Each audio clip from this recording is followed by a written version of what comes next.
Hello everyone, welcome to Mahamana academy. जैसा कि आप सभी देख रहे हैं, हम लोग पढ़ रहे थे रिकॉन्स्टिट्यूशन, उसका पार्ट 2 है। ठीक है, रिकॉन्स्टिट्यूशन ऑफ पार्टनरशिप, उसका पार्ट 2। हम लोगों ने इससे पहले वाली वीडियो में पढ़ा था कि जो हमारे जो गुडविल होते हैं उनका ट्रीटमेंट कैसे करना होता है। आज के लेक्चर में हम लोग पढ़ेंगे कि रिजर्व होते हैं, कुछ एक्यूमुलेटेड प्रॉफिट्स होते हैं, उनका ट्रीटमेंट कैसे होने वाला है। ठीक है, चलिए शुरू करते हैं। सबसे पहला टॉपिक हमारा accounting for reserve accumulated profits and losses. देखिए, जैसे क्या होता है हमारे बिजनेसेस में, सर जितने भी बिजनेस होते हैं उनके क्या होते हैं, बहुत सारे इन्वायरमेंट होते हैं। कुछ एक्सटर्नल इन्वायरमेंट होते हैं, कुछ इंटरनल इन्वायरमेंट होते हैं। ठीक है, और जितना इंटरनल इन्वायरमेंट हमारे बिजनेस को अफेक्ट करता है, उससे ज़्यादा हमारा बिजनेस अफेक्ट होता है एक्सटर्नल इन्वायरमेंट से। या तो ऐसा बोल सकते हैं, कुछ कंटिजेंसी इवेंट्स होते हैं, कुछ सर्टिनिटीज़ होती है, कुछ अनसर्टिनिटीज़ होती है। उन सब को टैकल करने के लिए क्या करते हैं, बिजनेस में रिजर्व बनाए जाते हैं।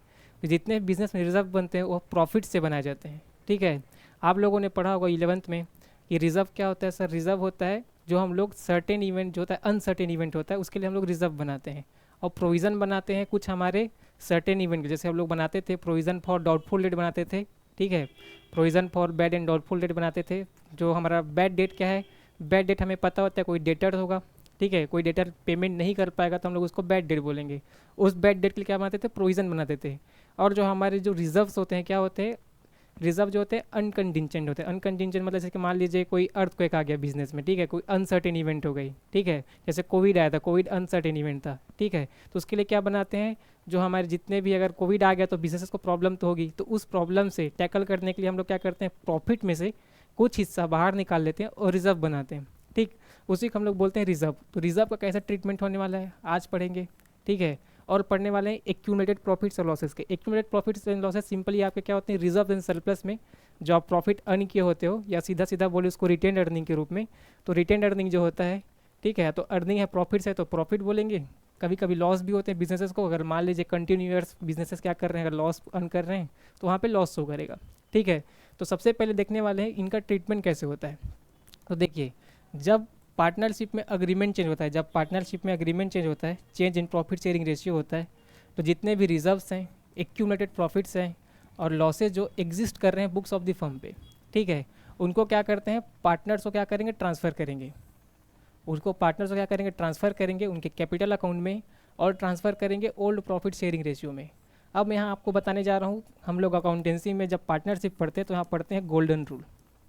ठीक है, इसको गोल्डन रूल बोला जाता है। ठीक, अब गोल्डन रूल मतलब क्या होता है, देखिए गोल्डन को हटा के जी हटा दीजिए तो यहाँ से पढ़ सकते हैं ओल्डन। ओल्डन रूल मतलब क्या होता है, जैसे मान लीजिए ए और बी पार्टनर्स हैं। ठीक है, ए और बी पार्टनर्स हैं, ए और बी पार्टनर्स से, ठीक है, ये लोग प्रॉफिट्स पहले इक्वली शेयर करते थे। अब जब प्रॉफिट्स इक्वली शेयर करते थे तब मान लेते हैं ये लोग कुछ बिजनेसेस में अपने पास रिजर्व रखे थे, कुछ प्रॉफिट अर्न किए हुए थे। ठीक, अब क्या हो गया, नया एग्रीमेंट बना। नया एग्रीमेंट के हिसाब से इनका प्रॉफिट शेयरिंग रेशियो जब चेंज हो जाएगा, तो बताइए जो पहले जो प्रॉफिट शेयर किए हुए थे, जब पहले जैसे बिजनेस में प्रॉफिट्स हैं, बिजनेसेस में उनके रिजर्व पड़े हुए हैं, उनको किन को डिवाइड करेंगे, तो ए और बी को ही डिवाइड करेंगे। लेकिन किस रेशियो में डिवाइड करेंगे, नए रेशियो में नहीं दे सकते। नए रेशियो में क्यों नहीं देंगे, देखिए ये जो प्रॉफिट्स और रिजर्व है, दोनों पार्टनर अपने मेहनत से जो रेशियो चेंज हुआ, जो अग्रीमेंट चेंज हुआ, उससे पहले अर्न किए थे, तो उससे पहले जब अर्न किए थे तो उनको ओल्ड रेशियो में ही डिवाइड करेंगे। मतलब जब ये लोग मेहनत किए, ठीक है ना, जब ये लोग मेहनत पिछले टाइम पे किए थे, इनके पिछले टाइम के हिसाब से इनको क्या करेंगे, ओल्ड रेशियो में ओल्ड पार्टनर्स को डिवाइड करते हुए चलेंगे।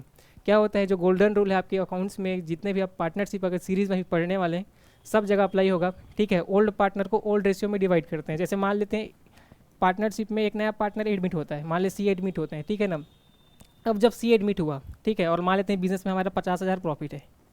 ठीक, तो अगर मान लीजिए इस प्रॉफिट जो हमारा अभी बिजनेस में पड़ा हुआ है, इस प्रॉफिट को क्या करेंगे, ए और बी में डिवाइड करेंगे।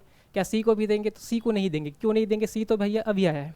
ठीक है ना, सी अभी आया इसीलिए सी को नहीं देंगे। तो किसको देंगे, ए और बी को देंगे, सी को नहीं मिलेगा। और ए और बी को किस रेशियो में देंगे, ओल्ड रेशियो में देंगे।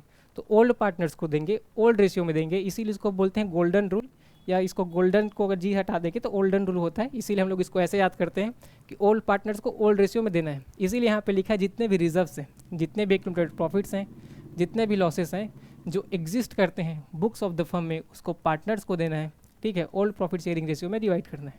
ठीक है, उसके बाद वर्कमैन कंपनसेशन रिजर्व। सबसे पहला टॉपिक हमारा वर्कमैन कंपनसेशन रिजर्व। देखिए जितने भी रिजर्व होते हैं आप लोगों को मैंने बताया, रिजर्व क्या होते हैं, उसको हम लोग सेट असाइड करते हैं, कहाँ से, प्रॉफिट से, ठीक है ना। रिज़र्व जो हम लोग बनाते हैं प्रॉफिट से, उसको निकाल के क्या करते हैं, एक रिज़र्व बनाया जाता है। किस लिए बनाते हैं, हमारे जितने भी अनकंटिजेंट इवेंट होते हैं, अनसर्टेन इवेंट होते हैं, उसको मीट करने के लिए, ठीक। तो सबसे पहला जो हमारा रिज़र्व मिलेगा, वो सबसे पहला रिज़र्व मिलेगा वर्कमैन कंपनसेशन रिज़र्व।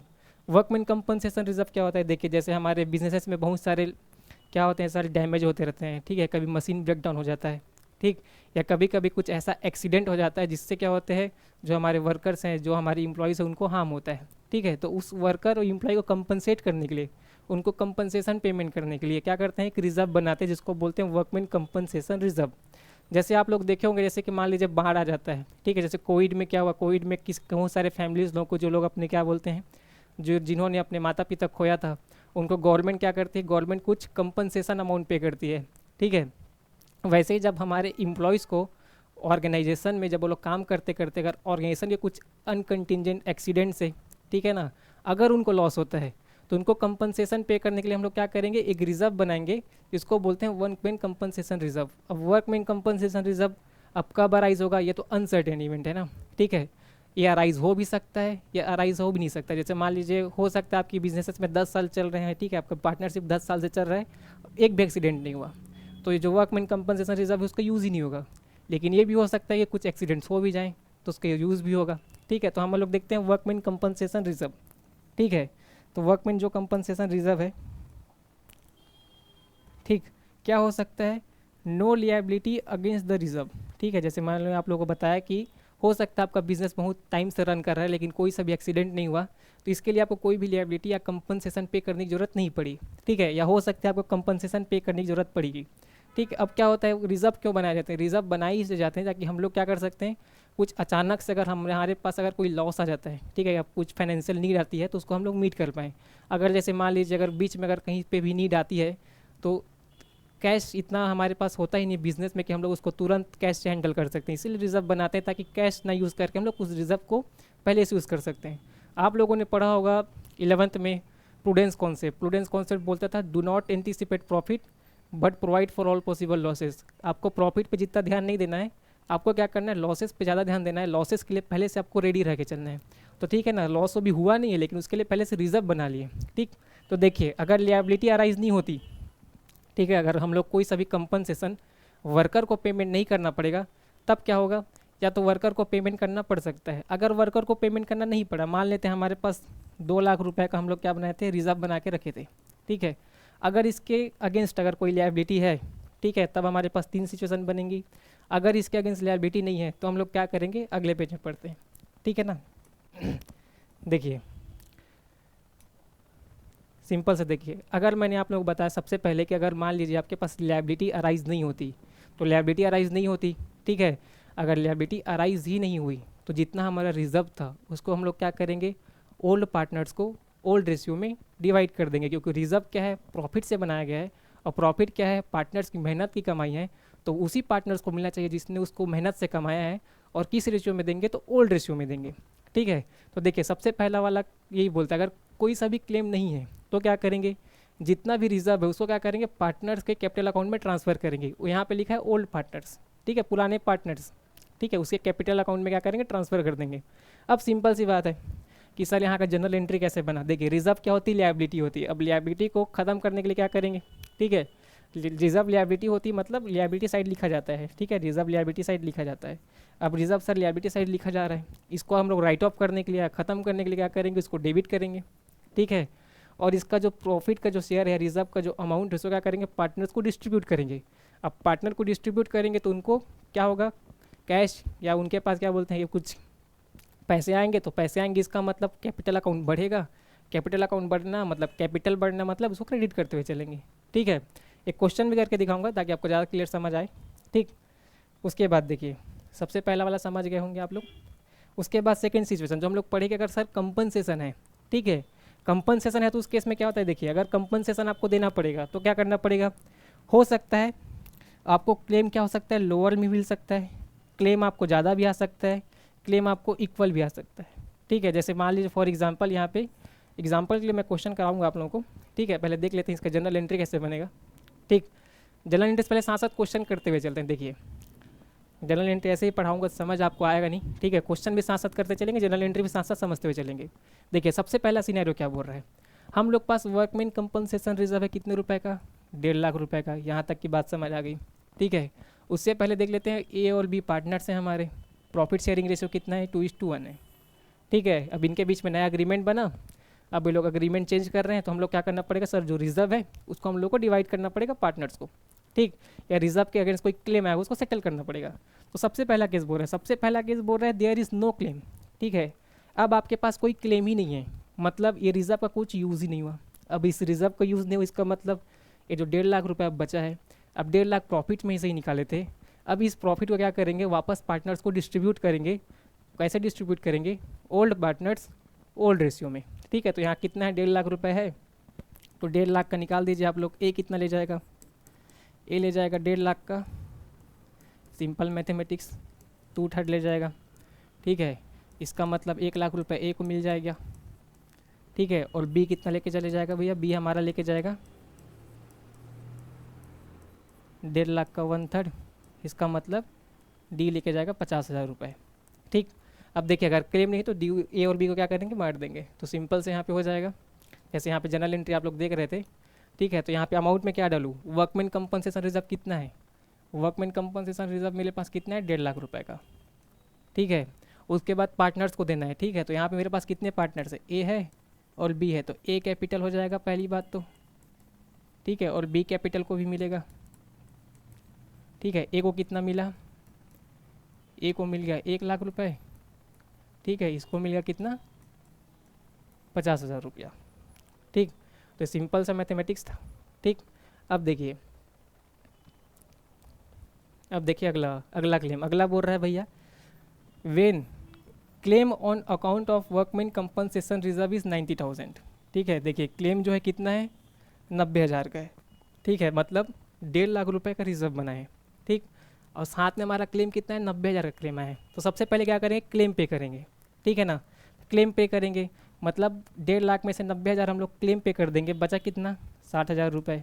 अब जो 60,000 रुपये बचा है, अब ये किसका भैया पैसा है, किसका पैसा है, पार्टनर्स का पैसा है। और पार्टनर्स को मिलेगा old partners old profit sharing ratio, ठीक है। तो सबसे पहले वही क्वेश्चन कर लेते हैं। देखिए यहाँ क्या बोल रहा है, वेन कंपनसेशन अमाउंट इज, ठीक है। यहाँ पे लिखा है वेन कंपनसेशन अमाउंट इज, ये सी वाला जो है, वेन कंपनसेशन अमाउंट इज क्या, more than the amount of workman compensation reserve, ठीक है। ये वाला नहीं है, लेस देन वाला होगा, ठीक है।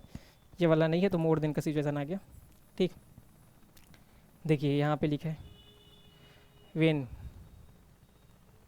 Workman compensation reserve claim is less than the amount of workman compensation reserve, ये वाला, ठीक है ना। जो हमारा वर्कमैन कंपनसेशन क्लेम है क्या है, लेस है, ठीक है। मतलब हमारे पास रिजर्व कितने का है, रिजर्व हम लोग के पास 1.5 लाख रुपए का है और क्लेम कितने का है, 90,000 का है। तो देखिए जो हमारा रिजर्व है वो ज़्यादा है और जो हमारा क्लेम है वो क्या है, कम है।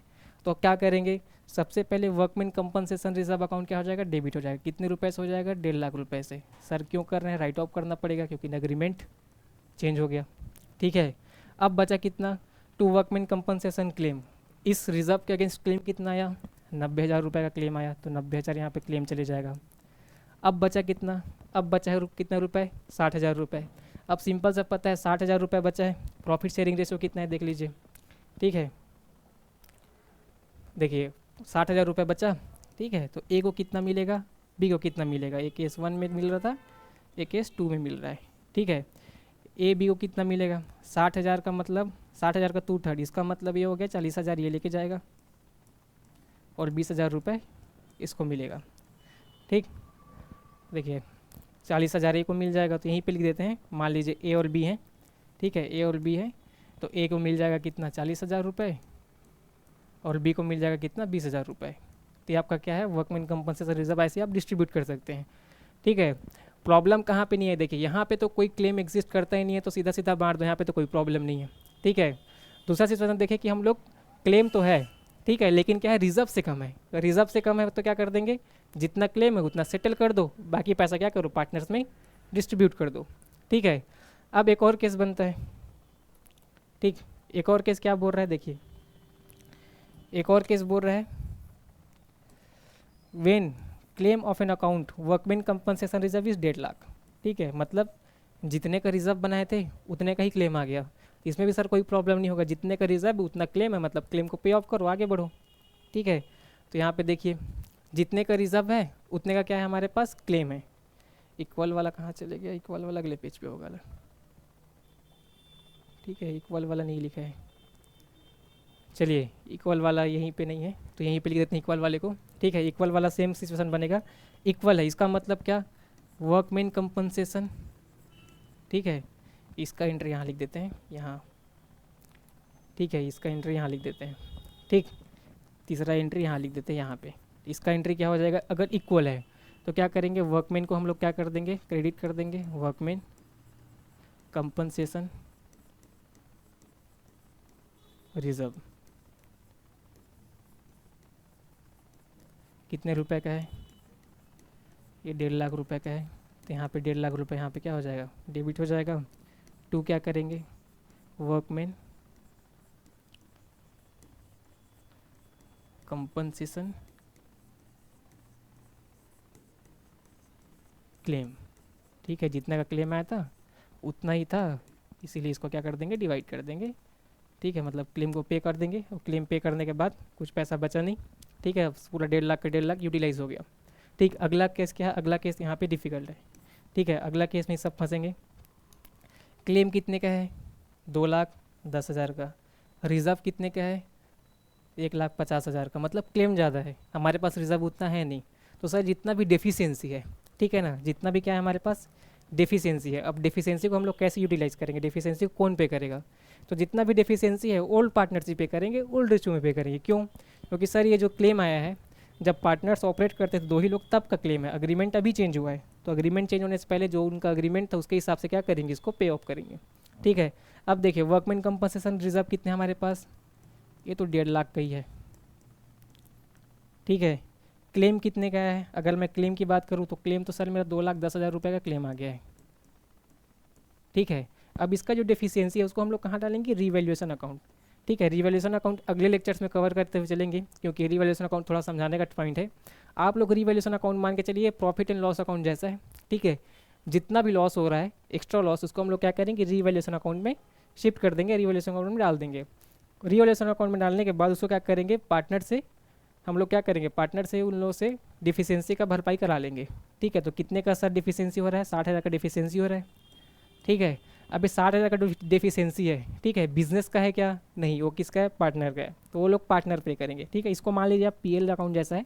ठीक है, इसको पीएल अकाउंट भी बोलते हैं, profit and loss account adjustment account भी बोलते हैं।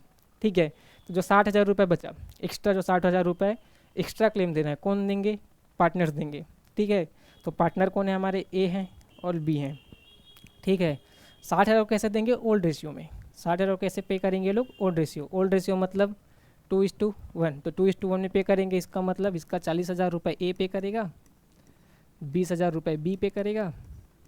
ठीक है, और रिवैल्यूएशन अकाउंट से 60,000 रुपये हम लोग क्या कर लेंगे, हम लोग एडजस्ट करा लेंगे पार्टनर से।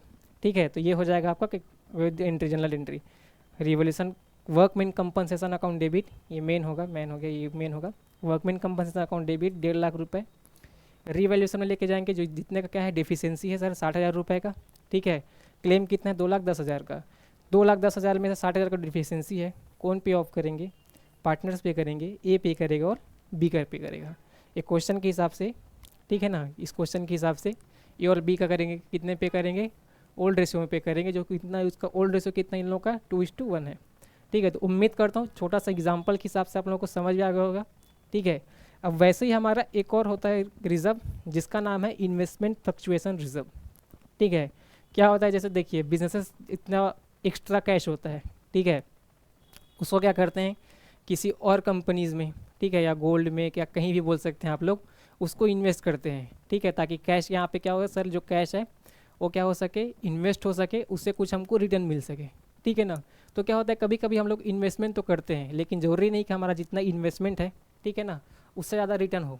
ठीक है, इन्वेस्टमेंट का वैल्यू क्या होता है, मार्केट वैल्यू से कभी कभी कम भी हो जाता है। ठीक है, जैसे आप लोग देखते हैं न्यूज़ में कि सर क्या बोलते हैं, जोमेटो का शेयर का प्राइस पहले इतना था। ठीक है, अब वो 4% से डाउनफॉल होकर डाउन हो गया है। ठीक है, या बोल सकते हैं कभी राइज भी हो सकता है। ठीक है, तो मार्केट फ्लक्चुएट मार्केट है। ठीक है ना, मार्केट में सबसे ज़्यादा फ्लक्चुएशन मिलता है। ठीक।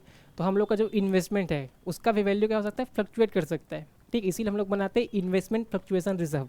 अगर हमारा इन्वेस्टमेंट फ्लक्चुएट किया, ठीक है ना, तो उसके फ्लक्चुएशंस को हम लोग मीट कर पाने के लिए, ठीक है, अगर वो इन्वेस्टमेंट का अगर वैल्यू ज़्यादा है तब तो पार्टनर्स के लिए फ़ायदेमंद हो गया। लेकिन अगर क्या होता है जब उसका वैल्यूएशन जो हमारा इन्वेस्टमेंट का अगर वैल्यूएशन है अगर डाउन हो गया, ठीक है ना, तो वहाँ पे क्या करना पड़ेगा सर, उसका जितना भी डिफिशियंसी है उसको हम लोग कहाँ से पे ऑफ करेंगे।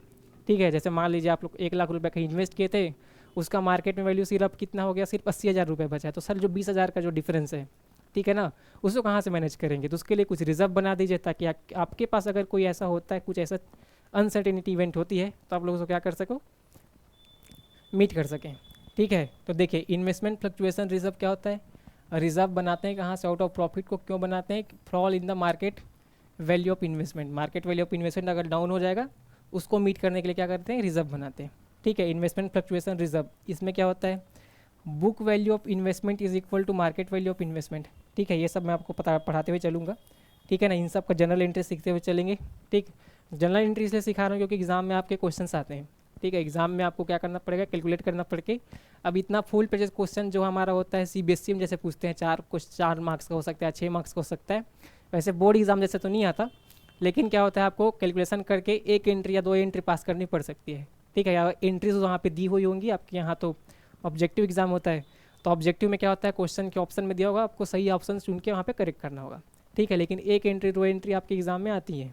ठीक है, तो देखिए इन्वेस्टमेंट फ्लक्चुएशन रिजर्व, तो पहला सिचुएशन क्या है, जो हमारा मार्केट वैल्यू है, ठीक है, वो बुक वैल्यू के इक्वल हो सकता है। ठीक है ना, यह हमारा जो मार्केट वैल्यू है वो लेस हो सकता है बुक वैल्यू से, या जो हमारा मार्केट वैल्यू है, ठीक है ना, मार्केट वैल्यू ऑफ इन्वेस्टमेंट ज़्यादा हो सकता है बुक वैल्यू से। ठीक है, तो ज़्यादा और सर इक्वल में तो प्रॉब्लम आने वाला है नहीं। ठीक है ना, दिक्कत कहाँ आता है कि सर अगर मार्केट में अगर वैल्यू हमारा क्या है, कम है, लेकिन हमारा बुक में वैल्यू ज़्यादा दिखा रहा है। ठीक है, तो हो सकता है फॉल हो, वो कम हो, ज़्यादा हो, लेस हो या मोर हो। ठीक है, आगे कवर करते हैं, साथ साथ एक क्वेश्चन के साथ कवर करेंगे। देखिए इसका जनरल एंट्री ये रहा। ठीक है, और साथ में एक क्वेश्चन है, क्वेश्चन के साथ साथ कवर करते हैं, ज़्यादा समझ आएगा।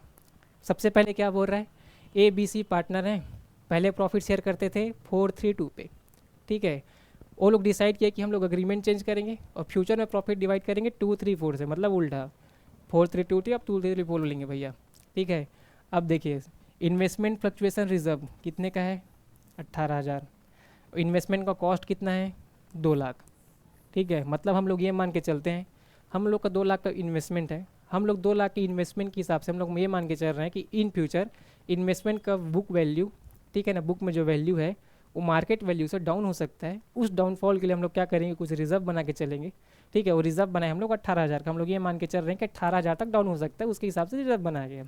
लेकिन एक्चुअल में सिनेरियो क्या हुआ, सबसे पहला case, when market value of investment is 2 lakh, मतलब book value is equal to क्या है, मार्केट वैल्यू है, तो यहाँ पे तो कोई प्रॉब्लम होने वाली है नहीं।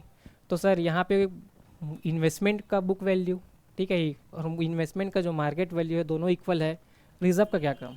तो रिजर्व को क्या करेंगे, जैसे रिजर्व पार्टनर्स के प्रॉफिट से बनाया जाता है, तो इन्हीं पार्टनर्स को डिवाइड करेंगे। ठीक है, सबसे पहला केस की अगर मैं बात करूँ तो पार्टनर्स को कितना मिलेगा, देखिए ओल्ड पार्टनर ओल्ड रेशियो, ठीक है ना, 18,000 है, तो ए लेके जाएगा, बी लेके जाएगा, सी लेके जाएगा। ठीक है, 18,000, 4 3 7 2 9, ठीक है, तो 8,000 रुपये इसको मिल जाएंगे। ठीक है ना, अरे 8,000, ठीक है, 8,000 रुपये ए को मिल जाएंगे। ठीक, उसके बाद अगर 18,000 है, ठीक है, उसके बाद इसका देखें तो 6,000 इसको मिल जाएगा। ठीक है, और 4,000 सी को मिल जाएगा। ठीक, तो इसका कोई यूज़ नहीं हुआ, तो हम लोग क्या करेंगे, जो हमारा जनरल एंट्री है, जनरल एंट्री क्या लिखेंगे, हम लोग लिखेंगे इन्वेस्टमेंट फ्लक्चुएशन रिजर्व अकाउंट कितना है, 18,000। ठीक है ना, उसको क्या करेंगे, ओल्ड पार्टनर्स को ओल्ड रेशियो में डिवाइड कर देंगे, ए को मिलेगा, बी को मिलेगा, सी को मिलेगा। ठीक है, ए को मिलेगा कितना, ए को निकाले थे 8,000, इसको मिलेगा 6,000, इसको मिलेगा 4,000। ठीक है, तो आपको क्या करना है, ओल्ड पार्टनर को ओल्ड रेशियो में डिवाइड कर देना है। अगला केस, ठीक है, अगले केस की बात करूँ, देखिए अगला केस क्या बोल रहा है, case 2, when market value of investment is 191। ठीक है, 2 लाख का इन्वेस्टमेंट था, ठीक है, उसका इन्वेस्टमेंट का वैल्यू मार्केट में कितना हो गया है, 1,91,000 हो गया, अब 191 हो गया। तो कैसे करेंगे सर, जो डिफिशियंसी है, कितने का डिफिशियंसी है, 9,000 का। 9,000 का हम लोग डिफिशियंसी को कैसे करेंगे, मैनेज करेंगे किससे, इस 18,000 के रिज़र्व से। ठीक है, अब 18,000 का रिज़र्व तो यूज़ हो जाएगा, बचा भी कितना, उसके बाद भी अगर 9,000 बचा, देखिए मार्केट में वैल्यू कितना है, 2,00,000। ठीक है, मार्केट में वैल्यू कितना है, बुक वैल्यू 2,00,000 है, मार्केट में वैल्यू है 191। ठीक, डिफिशियंसी कितने को हुआ, 9,000 का, अगर रिज़र्व कितना है, 18,000 का। ठीक है, इन दोनों के बाद भी मेरा 9,000 क्या है, एक्सेस में बचा है। ठीक, तो सबसे पहले रिज़र्व का डिफिशियंसी मीट करेंगे और क्या करेंगे, जो हमारा 9,000 है उसको पार्टनर्स को डिस्ट्रीब्यूट भी कर देंगे। ठीक है, पैसा बच रहा है तो डिस्ट्रीब्यूट कर दो। ठीक, तो यहाँ पे लिखा है कौन सा वाला जनरल एंट्री है।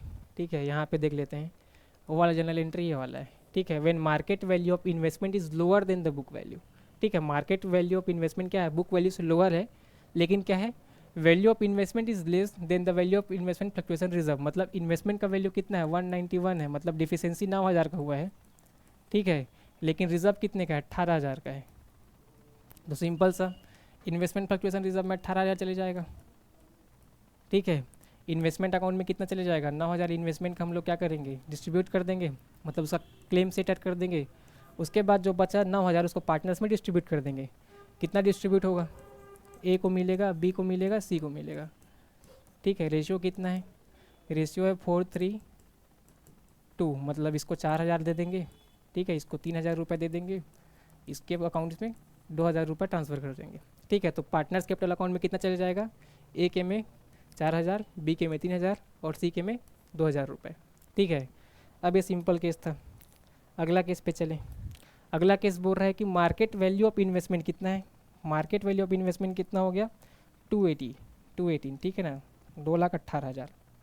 ठीक है, 2,18,000, मतलब इन्वेस्टमेंट कितने का था, 2,00,000 का, लेकिन इन्वेस्टमेंट का वैल्यू मार्केट में कितना है, 2,18,000। अगर मार्केट में वैल्यू 2,18,000 है, इस रिजर्व का कुछ तो यूज़ होने वाला है नहीं सर, उल्टा हमारे पास 18,000 एक्स्ट्रा आ गया। तो हम लोग क्या करेंगे, जितना ये रिजर्व है इसको ही पार्टनर्स को डिस्ट्रीब्यूट करेंगे, और जितना इन्वेस्टमेंट से भी जो फ़ायदा हो रहा है उस फायदे को कहाँ लेके जाएंगे, हम लोग देखते हैं कि भैया जो हमारा लॉस होता है, ठीक है ना, आप लोग देखे होंगे आपका जो लॉस होता है, लॉस को आप लोग कहाँ रिकॉर्ड कर रहे थे, लॉस को रिवैल्यूएशन अकाउंट में रिकॉर्ड कर रहे थे, डेबिट साइड पे। ठीक है ना, रिवैल्यूएशन अकाउंट में डेबिट कर रहे थे, मतलब आप जैसे पीएल बनाते हैं, प्रॉफिट एंड लॉस अकाउंट में डेबिट करते हैं। तो वैसे ही जब अगर हम लोग को इनकम होता है तो इनकम होगा तो उसको भी हम लोग क्रेडिट करेंगे इनकम अकाउंट में। ठीक है, तो सिंपल सिचुएशन यहाँ पे देखिए, fall in the market value of investment is more than, कौन सा वाला सिचुएशन हो जाएगा, इसका सिचुएशन ये वाला हो जाएगा। ठीक है ना, थर्ड वाला, when market value of investment is higher than the book value. Market value कितना है हमारे पास, 2,18,000। ठीक है, बुक वैल्यू कितना है, 2,00,000। ठीक, तो क्या करेंगे, सबसे पहले 2,18,000 इस पर डिवाइड हो जाएगा, इसका यूज़ कर देंगे। ठीक है, 2,18,000, सॉरी यहाँ 18,000 जो हमारा रिज़र्व है। ठीक है, रिज़र्व का एडजस्टमेंट करना है, रिज़र्व 18,000 यहाँ चले जाएगा। ठीक है, और पार्टनर्स कितने, ए बी सी को कितना मिलेगा, एक को मिलेगा 8,000। ठीक है, एक को 8,000 दे देंगे, जैसे 18,000 यहाँ पे हमारा चले गया, इसका रिज़र्व का 8,000 लेके चले जाएगा ए। ठीक है ना, 6,000 लेके चले जाएगा बी, और सी लेके चले जाएगा बचा हुआ 4,000। ठीक है ना, जैसे ये वाला सेम सिचुएशन यहाँ पे आ जाएगा, जो बचा है उसको डिस्ट्रीब्यूट कर देंगे। इन्वेस्टमेंट अकाउंट में जितना हम लोग को इन्वेस्टमेंट में फ़ायदा हुआ, फ़ायदा कहाँ ट्रांसफ़र करेंगे, रिवैल्यूएशन अकाउंट में। इसका मतलब 18,000 का प्रॉफिट हुआ। ठीक है, इसको रिवैल्यूएशन अकाउंट में ट्रांसफ़र कर देंगे। अब इस रिवैल्यूएशन अकाउंट का जब लॉस होता था उससे पार्टनर से रिकवर करते थे सर, जब प्रॉफिट होगा तब भी पार्टनर से ही रिकवर कर, पार्टनर्स को ही डिस्ट्रीब्यूट करेंगे। जैसे क्या होता है, देखिए पार्टनरशिप में अनलिमिटेड लायबिलिटी होती है। जब पार्टनरशिप में अनलिमिटेड लायबिलिटी है, ठीक है, तो जितना भी अगर लॉस होगा सारे पार्टनर बेयर करेंगे। ठीक है ना, ओल्ड रेशियो में। ठीक, अगर प्रॉफिट भी होगा तो क्या करेंगे, सारे पार्टनर ही उसको डिस्ट्रीब्यूट करेंगे उनके साथ ओल्ड रेशियो में। ठीक है, तो 18,000 को फिर से डिस्ट्रीब्यूट कर देंगे इस रेशियो में जो ये वाला है आपका। ठीक है ना, डिस्ट्रीब्यूशन उतना ही होगा। लास्ट केस देखते हैं, लास्ट केस क्या बोल रहा है। लास्ट केस बोल रहा है, लास्ट केस बोल रहा है, देखिए। ठीक है, लास्ट केस बोल रहा है, when market value of investment is 173। ये वाला सिचुएशन थोड़ा घातक वाला है। ठीक है, बोल रहे हैं, देखिए 2,00,000 का कितना है मार्केट में, हमारा बुक में वैल्यू है। ठीक है, मार्केट में कितना वैल्यू हो गया 173 का, मतलब डिफिशियंसी कितने का हो गया 27 का। ठीक है, रिज़र्व कितने का है उसको मीट करने के लिए 18,000 का। ठीक है, उसके बाद भी कितना बचा हमारे पास 9,000 का एक्स्ट्रा क्या बचा, लॉस बचा। एक्स्ट्रा लॉस और कौन बेयर करेगा, पार्टनर बेयर करेगा। तो सिंपल सा हो गया एंट्री। देखिए सिंपल एंट्री इसको भी कर देते हैं। ठीक है, ये वाला एंट्री भी आसान हो जाएगा। देखिए क्या बोल रहा है, fall in the market value of investment is more than the investment reserve. ठीक है, रिजर्व कितना है हमारे पास 18,000 का। ठीक है, लेकिन डिफिशियंसी कितना हो गया, डिफिशियंसी हो गया 27,000 का। ठीक है, तो सबसे पहले क्या हो जाएगा, रिजर्व को सबसे पहले राइट ऑफ कर देंगे। 18,000 का रिजर्व राइट ऑफ हो गया। ठीक है, रीवैल्यूएशन अकाउंट में लॉस हो गया, कितने का लॉस हो गया 9,000 का लॉस हो गया, एक्स्ट्रा लॉस। ठीक है, रिजर्व के बाद भी एक्स्ट्रा लॉस हमारे पास बच गया। इन्वेस्टमेंट में कितना चले जाएगा, तो इन्वेस्टमेंट अकाउंट कितना, इन्वेस्टमेंट में इन्वेस्टमेंट में भी 9,000 चले जाएगा। ठीक है ना, ठीक है इन्वेस्टमेंट 27,000 चले जाएगा, 18 सही लिखा था। ठीक है, 9,000 का एक्स्ट्रा लॉस हो गया। टोटल इन्वेस्टमेंट कितना का वैल्यू डाउन चलेगा 27,000 का टोटल इन्वेस्टमेंट हमारा डाउन है। ठीक है, अब जो हमारा रिवैल्यूएशन अकाउंट में जो हमारा ये 9,000 का क्या है लॉस है। ठीक है, 9,000 का जो लॉस है उसको क्या करेंगे, पार्टनर्स बियर करेंगे ओल्ड प्रॉफिट शेयरिंग रेशियो में ओल्ड पार्टनर्स। तो ओल्ड प्रॉफिट शेयरिंग रेशियो में ओल्ड पार्टनर्स कितना कैसे बियर करेंगे, तो 9,000 है, 9,000 मतलब एक 4,000 एक 3,000 एक 2,000 रुपये। ठीक है, तो यहाँ से इसका भी आंसर आपको मिल जाएगा आसानी से। देखिए चीज़ों को समझिए, थोड़ा थोड़ा आसान है। ठीक है ना, बहुत ही आसान चीज़ है। जब इन्वेस्टमेंट ज़्यादा है कम है, तो इन्वेस्टमेंट अगर ज़्यादा है, ठीक है, मार्केट में अगर उसका वैल्यू क्या है ज़्यादा है और आपका क्या बोलते हैं बुक वैल्यू कम है, ठीक है, तब तो कोई प्रॉब्लम नहीं आएगी। इक्वल है तब भी कोई प्रॉब्लम नहीं आएगी। जब लेस है तब क्या करेंगे, जितना रिजर्व है उतना डिस्ट्रीब्यूट कर दो। ठीक है, अगर कम पड़ता है तो पार्टनर्स में चार्ज कर दो। अगर ज़्यादा हो गया, ठीक है ना, अगर ज़्यादा हो जाता है तब भी इक्वल है, तब तो इक्वल तक तो ठीक है। ठीक है, लेस देन वाला भी ठीक है, लेस देन वाला कम है, जो बचेगा पार्टनर्स में डिस्ट्रीब्यूट कर दो। इक्वल है तब तो कोई बात नहीं है। अगर और ज़्यादा लेना है तो पार्टनर से क्या कर लो, पार्टनर से और पैसे ले लो, या उसको रिवैल्यूएशन अकाउंट में डेबिट कर दो। रिवैल्यूएशन का जितना भी लॉस होगा पार्टनर अपने पास आपस में बियर कर लेंगे ओल्ड प्रॉफिट शेयरिंग रेशियो में। ठीक है, उम्मीद करता हूँ आपको दो जो हमारे टर्म्स है, इन्वेस्टमेंट फ्लक्चुएशन रिजर्व और वर्कमैन कंपनसेशन रिजर्व, ठीक है, अग्रीमेंट चेंज होता है तब भी आएंगे, पार्टनर एडमिशन होता है तब भी आएगा, रिटायरमेंट के टाइम भी आएगा, डेथ के टाइम भी आएगा, और जब हम लोग पार्टनरशिप फर्म में डिजोल्व करेंगे उसके टाइम भी आपको क्या करना पड़ेगा, इन सब का ट्रीटमेंट करना पड़ेगा। एक बार पढ़ लेंगे, एक बार समझ लेंगे तो क्या हो जाता है, आगे हम लोगों को चीज़ों को वैसे ही करना है। ठीक है, अकाउंटिंग ट्रीटमेंट तो सेम होने वाली है। ठीक है, सिचुएशन अलग होंगी। ठीक, अब देखिए अगला है हमारा डिफर्ड रेवेन्यू एक्सपेंडिचर। आप लोग इसको सिंपल से 11th में पढ़ते होंगे। डिफर्ड रेवेन्यू एक्सपेंडिचर मतलब इसका एक एग्जाम्पल पढ़ते होंगे, इन्वेस्ट जो हमारा आपका एडवर्टाइजमेंट का एक्सपेंसेस होता है। ठीक है, एडवर्टाइजमेंट के जब आप पूरा एक्सपेंडिचर करते हैं, देखिए किसी को भी एडवर्टाइजमेंट में एक्सपेंडिचर करने के लिए बहुत लार्ज इन्वेस्टमेंट करना पड़ता है। ठीक है, जैसे मान लीजिए कोई बड़ी बड़ी कंपनीज़ हैं, ठीक है, शाहरुख खान को सलमान खान को लोग क्या करते हैं अपने ऐड में लेते हैं, तो उसका क्या होता है सर, वो लोग पर एड बहुत सारा पैसा कॉस्ट चार्ज करते हैं।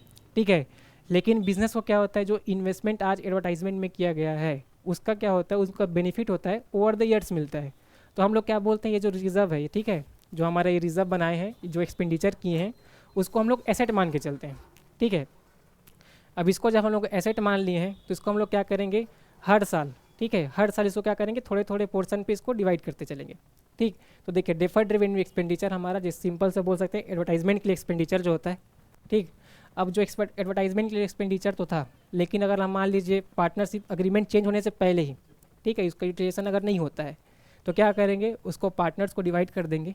ठीक है, और इसको क्या करेंगे ओल्ड रेशियो में ओल्ड पार्टनर्स को डिवाइड कर देंगे। तो ये आसान सा था। ठीक है, आज का वीडियो यहीं तक है। अगले वीडियो में हम लोग पढ़ेंगे रीवैल्यूएशन अकाउंट, जो यहाँ बार बार बोला गया है कि रीवैल्यूएशन अकाउंट में ट्रांसफ़र करेंगे, तो रीवैल्यूएशन अकाउंट का फॉर्मेट कैसा बनता है। ठीक है, उसके बाद हम लोग पढ़ेंगे उसके जनरल एंट्रीज भी पढ़ेंगे, और साथ में पढ़ेंगे एक क्वेश्चन भी कराऊंगा इसके साथ। उसके बाद जो हमारे प्रीवियस ईयर क्वेश्चंस आए हुए हैं, ठीक है, इसके बाद जो इसमें जितने टॉपिक्स आज पढ़े, ठीक है, वर्कमैन कंपनसेशन रिजर्व और साथ में इन्वेस्टमेंट फ्लक्चुएशन रिजर्व, इससे जितने भी क्वेश्चन बने हैं, ठीक है, इसको भी हम लोग सॉल्व करेंगे, वो करेंगे अगले वीडियो में। ठीक है, तो आज के लिए इतना ही। अपनी तैयारी को आप लोग अच्छे से कीजिए। आपका एग्ज़ाम का शेड्यूल भी आ चुका है। ठीक है, मई में एग्ज़ाम है, तो उसके हिसाब से आप लोग अपना तैयारी शुरू कर दीजिए, और आपके पास पढ़ने के लिए बहुत सारा चीज़ है। तो आज के लिए इतना ही। मिलते हैं अगले वीडियो में, तब तक के लिए थैंक यू।